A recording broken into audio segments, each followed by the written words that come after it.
नमस्कार दोस्तों, आपका एक बार फिर से स्वागत है पीएसपी स्टडी के ऑनलाइन प्लेटफॉर्म पर। जैसा कि आप सभी को पता है, हम अम्ल, क्षार और लवण के बारे में पढ़ रहे थे।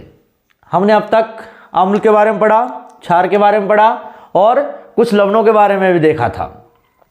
आगे आज हम उसी टॉपिक से संबंधित कुछ अन्य चर्चाएं करेंगे, लवण से संबंधित ही। तो आज देखते हैं हम लवणों के बारे में। और अम्लों के बारे में हमने कंप्लीट अध्ययन किया था कि अम्ल की परिभाषा किसने दी, कौन कौन वैज्ञानिक आए, कौन कौन से वैज्ञानिक ने कौन सी परिभाषा दी है। ऐसे हमने क्षार के बारे में भी ऐसा ही अध्ययन किया कि क्षार की परिभाषा कौन ने दी, कौन कौन से वैज्ञानिक आए। इनमें निम्न वैज्ञानिक हुए थे, जैसे कि आर्यनेस हुआ था। और अम्लों की परिभाषा भी आर्यनेस ने दी थी। आर्यनेस ने अम्लों के बारे में क्या कहा था? आर्यनेस ने कहा था अम्लों के बारे में कि जो हाइड्रोक्सिल आयन ग्रहण करते हैं, जो H+ आयन ग्रहण करते हैं। और क्षारों के बारे में कहा था आर्यनेस से कि OH आयन त्यागते हैं। तो ये होते हैं हमारे क्षार। और अम्लों के बारे में मैंने बताया था कि अम्ल होते हैं जो H+ आयन ग्रहण करते हैं। अम्ल देखो, जैसे लैक्टिक एसिड है। लैक्टिक एसिड किस में पाया जाता है? हमारे दही में लैक्टिक एसिड पाया जाता है। और क्षार देखो, हमने पढ़ा क्षार के बारे में। क्षार का रंग, क्षार स्वाद में कैसे होते हैं? कड़वे होते हैं। जबकि अम्ल कैसे होते हैं? अम्ल खट्टे होते हैं। अम्लों के आपने बताया था आपको मैंने अम्लों के बारे में। अम्लों को हम कैसे याद कर सकते हैं? अनिल के रूप में। अम्ल नीले लिटमस को, अम्ल नीले लिटमस को कैसा कर देते हैं? लाल। अम्ल नीले लिटमस कैसे कर देते हैं? लाल कर देते हैं। जबकि क्षार के बारे में पढ़ा था हमने, नीले को क्या करेंगे? ये अम्ल तो कर देंगे नीले को लाल, जबकि ये करेंगे लाल को नीला। ये क्षार और ये अम्ल के बारे में हमने इतना तो पढ़ लिया है। साल्ट के बारे में पढ़ लिया हमने पहले। अब देखेंगे हम साल्ट में आगे क्लोर क्षार रिएक्शन क्या होती है। क्लोर क्षार रिएक्शन, इसके बारे में चर्चा करते हैं। देखो, sodium chloride NaCl, sodium chloride के जलीय विलयन क्या होता है? H2O, जल। इसको जलीय विलयन बोला जाता है। सोडियम क्लोराइड के जलीय विलयन में विद्युत धारा प्रवाहित करने पर, सोडियम क्लोराइड ले लिया हमने, यहां पर NaCl ले लिया, एक्वा ले लिया, मतलब जलीय विलयन में ये आपका H2O हो गया। इसमें विद्युत धारा प्रवाहित कर रहे हैं, इलेक्ट्रिसिटी में प्रवाहित कर रहे हैं। इसमें इलेक्ट्रिसिटी क्या मिल गया हमें? 2NaOH मिल गया। सोडियम हाइड्रोक्साइड प्राप्त हुआ। और एक मिला में क्लोराइड, जो गैस के क्लोरीन गैस मिली हमें, गैस के रूप में क्लोरीन मिल गया। और हाइड्रोजन के रूप में एक दूसरी गैस प्राप्त हो गई। तो हमने देखा 2NaCl, NaCl लिया एक तो, और एक लिया हमने जल। दोनों में विद्युत धारा प्रवाहित की और हमें प्राप्त हुआ NaOH, जिसे हम बोलते हैं सोडियम हाइड्रोक्साइड। और एक सिरे पे प्राप्त हुई हमें क्लोरीन गैस और दूसरे सिरे पर प्राप्त हो गया हमें हाइड्रोजन गैस। तो आगे देखो इस रिएक्शन में क्या होता है। इस रिएक्शन में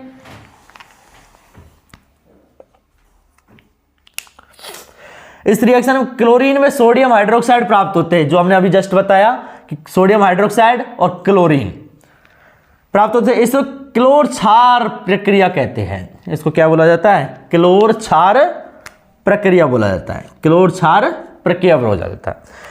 एनोड पर कौन सी गैस प्राप्त हो गई? Chlorine gas. ये कहां पर प्राप्त हुई है? एनोड पर। जबकि कैथोड पर प्राप्त हुई है H2 गैस, हाइड्रोजन गैस।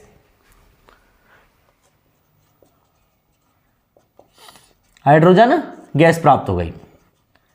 ये कौन से सिरे पर हुई है? कैथोड पर। और यहां पर हुई है हमें क्लोरीन गैस। हमने देखा यहां क्लोरीन गैस और हाइड्रोजन गैस, दोनों गैस अलग अलग सिरों पर प्राप्त हुई है। एक तो प्राप्त हुई एनोड पर, जबकि दूसरी प्राप्त हुई हमें कैथोड पर। अब बात करते हैं हम भ्रंजक चूर्ण की। इसे हम बोलते हैं ब्लीचिंग पाउडर भी बोला जाता है। भ्रंजक चूर्ण या फिर ब्लीचिंग पाउडर। इसकी बात करें हम इस सूत्र की, तो इसका सूत्र है CaOH होल ट्वाइस की रिएक्शन करवाते हैं हम क्लोरीन के साथ। CaOH H की रिएक्शन किसके साथ करवाते हैं? क्लोरीन के साथ। क्लोरीन के साथ रिएक्शन करवाई।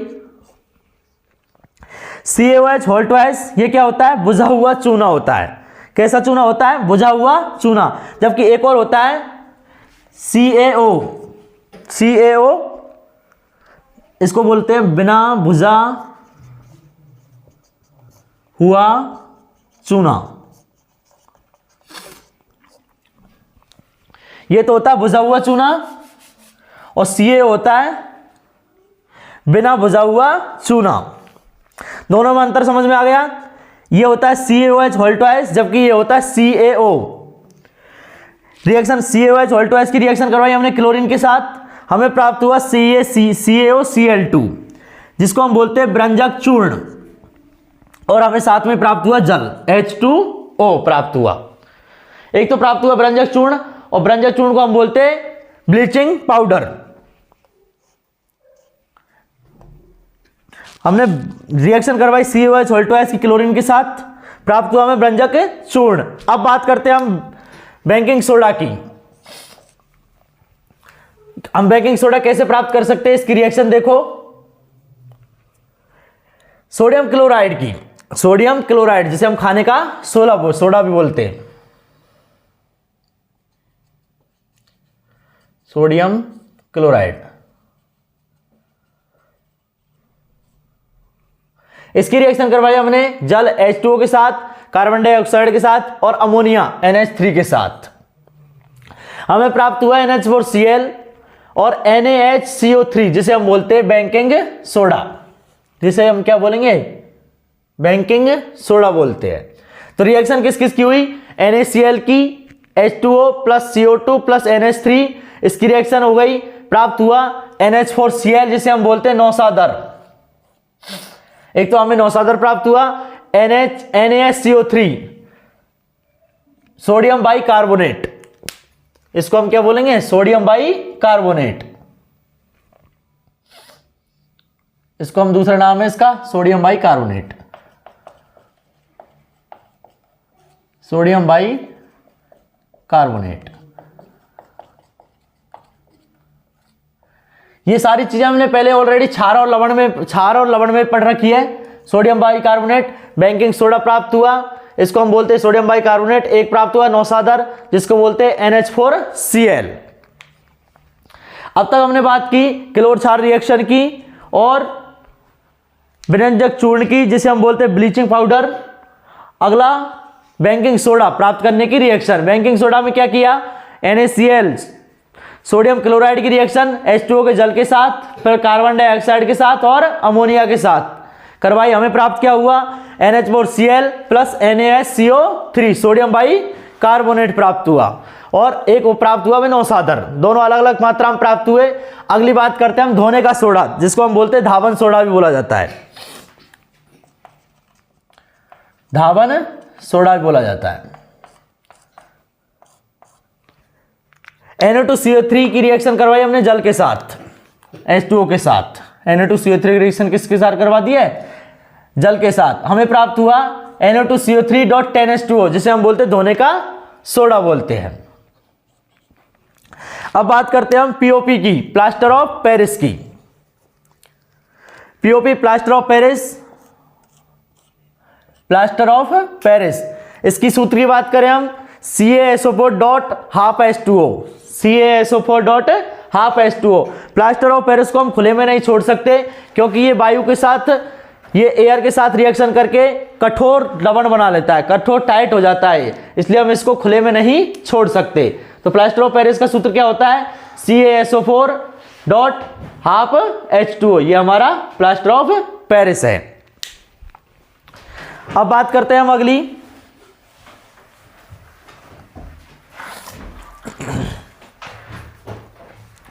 चलो आप यहां तक का एक बार स्क्रीनशॉट लीजिए।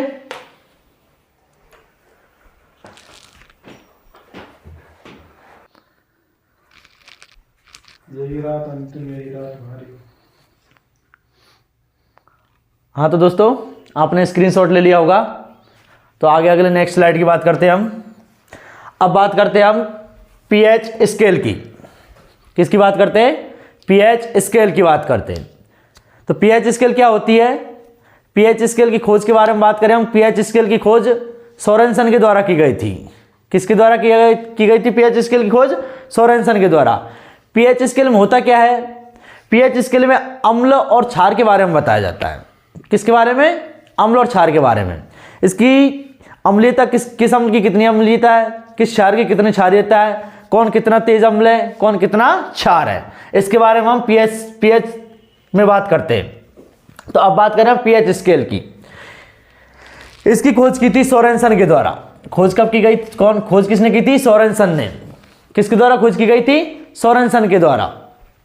पीएच स्केल होता क्या है? देखो, पीएच स्केल एक ऐसा मापक है जो अम्लता और क्षारकता के संख्यात्मक मान को दर्शाता है। अम्लीयता और क्षारकता के कैसे मान को दर्शाता है? संख्यात्मक मान को दर्शाता है। जो संख्यात्मक मान को दर्शाता है वही क्या है? पीएच स्केल है। वही क्या है? PH scale. अब बात करें हम पीएच में जो पी होता है, पीएच में जो पी होता है वो होता है पुसांस। ये एक जर्मन लैंग्वेज का वर्ड है पुसांस। कौन सी लैंग्वेज का वर्ड है?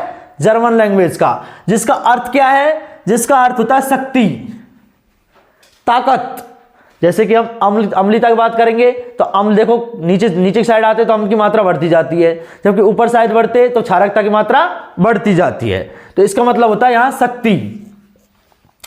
पीएच स्केल से सामान्यतः 0 से और 14 तक डिजिट होते हैं, उसमें 0 से लेकर और 14 तक। पीएच स्केल में मान कहां तक होता है? 0 से लेकर 14 तक मान होता है। 0 क्या होता है? सबसे ज्यादा अम्लीय, जबकि 14 होता है वहां क्या होता है? सबसे ज्यादा क्षारीय होता है वो मान। 0 तो हो गया सबसे ज्यादा अम्लीय, जबकि 14 हो जाएगा सबसे ज्यादा क्षारीय। इसका मान की बात करें हम, हाइड्रोनियम आयन जिसको बोलते हैं हम H+ आयन की सांद्रता। H+ आयन की सांद्रता जितनी अधिक होगी पीएच का मान उतना ही कम होता है।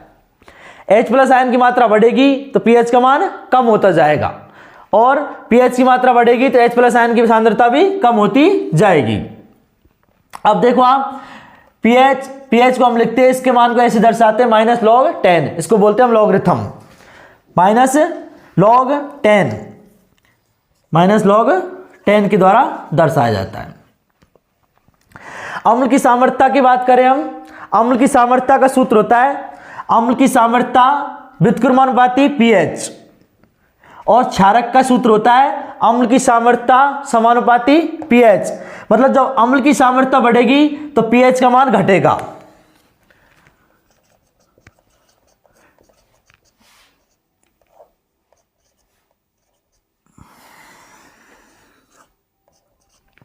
अम्ल की सामर्थ्य बढ़ रही है, पीएच क्या होगा? पीएच का मान हो जाएगा कम। जबकि क्षारक में इसका बिल्कुल उल्टा होता है, क्षारक का मान बढ़ेगा तो पीएच भी बढ़ेगी। क्षारक का मान कम होगा तो पीएच का मान भी कम हो जाएगा। अम्ल में एक उल्टा है तो दूसरा सीधा, पीएच मान बढ़ रहा है तो अम्ल का मान घट रहा है, जबकि क्षारक में पीएच बढ़ेगी तो क्षारक भी बढ़ेगा। ये दोनों यहां से देख लेना एक बार। आगे बात करें हम उदासीन की, तो पीएच में देखो उदासीन मान होता है 7। यहां से 0 से स्टार्ट करते हैं और 14 तक 14 तक जाती है। 0 यहां 1 2 3 4 7 आ जाता है यहां पर, और ये 14 14। तो यहां से यहां तक ये होगी अम्लीय प्रकृति, जबकि 7 से लेकर 14 तक क्षारीय प्रकृति। बीच में उदासीन होता है और उदासीन का मान होता है 7। तो हमारे जो जल होता है शुद्ध जल की पीएच होती है 7, जिसको हम वर्षा जल भी बोलते हैं। लेकिन पहले जो वर्षा जल था वो बिल्कुल पीएच उसका मान होता था 7, जबकि अब जो वर्षा जल होती है उसमें क्या होता है, बहुत सी हानिकारक गैसें मिल जाती है, इसलिए उसका मान आजकल 7 से घट गया है और वो उदासीन अम्लीय बन गया है आजकल। अब बात करें हम पीएच का मान 7 से कम होने पर क्या होगा, अम्लीय। जैसे कि आपको एक पीएच स्केल दिखा रखी है, यदि आप इधर की साइड जाओगे 7 से और 0 की तरफ तो अम्ल का मान तो क्या होगा, बढ़ जाएगा। जबकि आप जाओगे इधर 7 से ऊपर 7 से और 14 तक तो क्षार का मान बढ़ जाएगा, जबकि 14 से और 7 की तरफ आने पर क्षार का मान कम होता है। पीएच का मान 7 से कम होने पर क्या होगा, अम्लीय विलयन जबकि 7 से अधिक होने पर क्षारीय विलयन। यहां आपको याद रखना है कि 7 से ज्यादा है तो क्षारीय, जबकि 7 से कम है तो अम्लीय। 0 से 7 तक जाएंगे तो अम्लीय मान, जबकि 7 से और 14 तक क्षारीय मान। अब आपसे बात करें इसमें 0 से 7 तक अम्लीय, तो अम्लीय कहां होगा सबसे ज्यादा? सबसे ज्यादा अम्लीय होगा 0 से और 7 के बीच में। लेकिन और भी ज्यादा की बात करें तो 0, 1, 2, 3 ये सबसे ज्यादा अम्लीय होते। जैसे जैसे 7 की तरफ बढ़ेंगे अम्लीयता का गुण कम होता जाएगा। 0 से 7 की तरफ बढ़ते जाएंगे अम्लीयता का गुण घटता जाएगा, जबकि क्षारकता में इसका उल्टा है। क्षारकता में 7 से ऊपर की तरफ बढ़ेंगे तो क्षारकता का गुण बढ़ेगा, और 14 से नीचे आएंगे तो क्षारकता का गुण कम होता जाएगा। यहां से हम बढ़ते जा रहे हैं तो क्षारकता का गुण भी बढ़ता जा रहा है, और इधर की साइड 7 से कम आते जा रहे हैं तो इधर अम्लीयता का गुण बढ़ते जा रहा है। आगे बात करें हम कुछ अम्ल है, कुछ अलग अलग पदार्थ है, इनकी क्षारकता की पीएच की बात करें तो कौन से पदार्थ की पीएच कितनी है एक बार देखो आप, एक बार इसको देखो।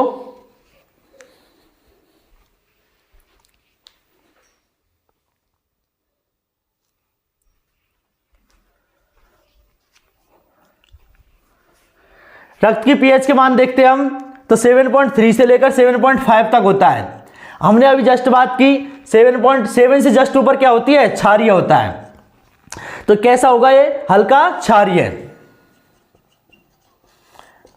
7.5 है, 7.3 से लेकर 7.5 तक कैसा हो जाएगा? हल्का क्षारीय। जबकि यही मान यदि 14 के आसपास होता कहीं तो क्या होगा? सबसे अधिक क्षारीय होता। अब बात करें हम जठर रस की तो ये कैसा हो जाएगा? अम्लीय। इसका मान कैसा हो जाएगा? अम्लीय। और अम्लीय में भी कैसा होगा? बहुत ज्यादा अम्लीय। यदि 7 के आसपास होता तो कैसा होता? बहुत कम अम्लीय। जबकि ये 10 के आसपास है इसलिए कैसा हो जाएगा? बहुत अम्लीय। अब बात करें हम मिल्क ऑफ मैग्नीशिया की तो कैसा मान है? क्षारीय। और इसका मान दे रखा है 10। इसका मान क्या है? 10। तो ये मध्यम क्षारीय हो जाएगा, क्योंकि 7 के पास भी नहीं है और 14 से ज्यादा दूर भी नहीं है, इसलिए मध्यम क्षारीय हो जाएगा। अब बात करें हम नींबू की तो नींबू का मान है 2.2 से लेकर 2.4 तक। तो 2.2 से 0 से लेकर 7 तक जाते हैं तो अम्लीय होता है, इसलिए मान तो हो गया अम्लीय। और बात करें हम कैसा अम्लीय है? अधिक अम्लीय होगा। क्यों? क्योंकि 0 से थोड़ा सा ही आगे है। यदि 7 के पास जाता तो ज्यादा अम्लीय नहीं होता, कम अम्लीय होता, लेकिन ये 0 के पास है इसलिए कैसा हो जाएगा? अधिक अम्लीय। अब बात करें NaOH की। NaOH का होता है 14, तो ये हो जाएगा बहुत ज्यादा क्षारीय। मान कैसा होगा? पहली बात तो क्षारीय है, और क्षारीय में भी बहुत ज्यादा। HCl हाइड्रोक्लोरिक अम्ल ये पाया जाता है हमारे पेट में। इसका मान क्या होगा? 1 से और 2। ये कैसा हो जाएगा? अम्लीय। लार की बात करें तो 6.5 होगा, हल्का अम्लीय।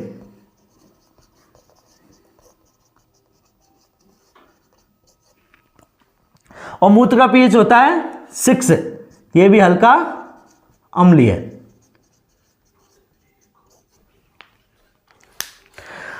अब बात करें मानव शरीर का पीएच टोटल का बात करें हम तो इसका पीएच होता है 7 से और 7.8 टोटल होता है 7 से और 7.8। इसका मतलब है ये हल्का क्षारीय होगा।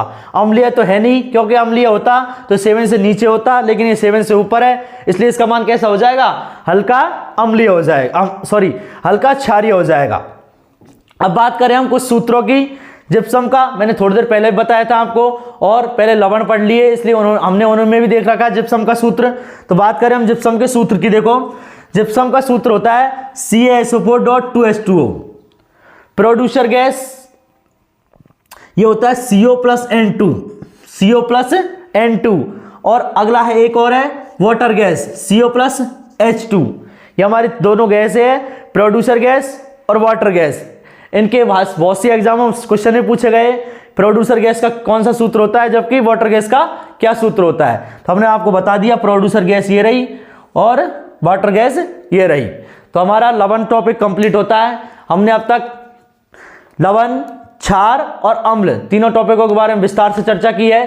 कोई भी चीज़ नहीं है जो हमने छोड़ी है, सारी चीज़ें आपको हमारी जो वीडियो है इसमें सब चीज़ उपलब्ध हो जाएगी। और आप यदि कोई क्वेश्चन पुटअप करना चाहते तो हमारे कमेंट बॉक्स में कमेंट कीजिए, हम आपको वहाँ पर ज़रूर रिप्लाई देंगे।